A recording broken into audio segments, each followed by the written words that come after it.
細細一個場，世界卻很大。百線之中皆限分真假，輕輕一個發不只是開始，像一聲呼喚問你可再試。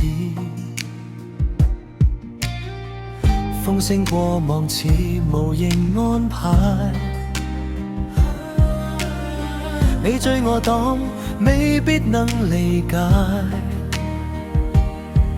有些落點彷彿寫好，但怎樣回應仍由你主宰。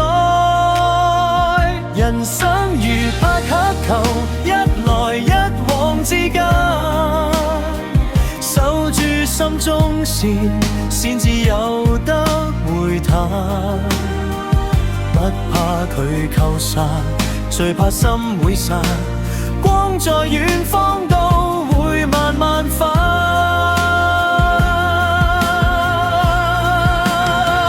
人生如拍黑球，高低起跌循環，不是每一分都需要去爭。輸一刻不怕，只要未放低，總有恩典在下一回等。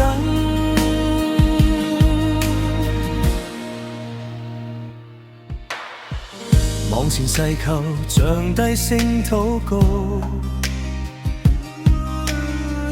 不像樣卻最接近深處。慢慢對拉，學會去等候，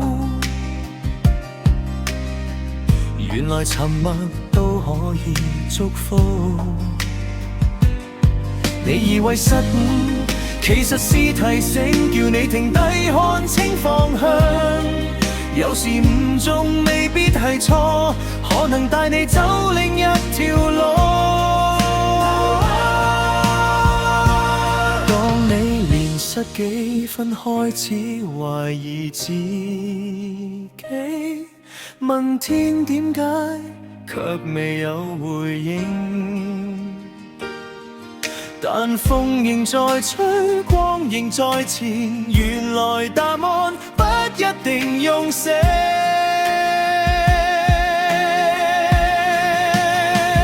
人生如拍黑球，不止輸贏咁簡單，每一次回合都是對話之間。你未必完全明這一場安排，但你可以選擇用信心去等。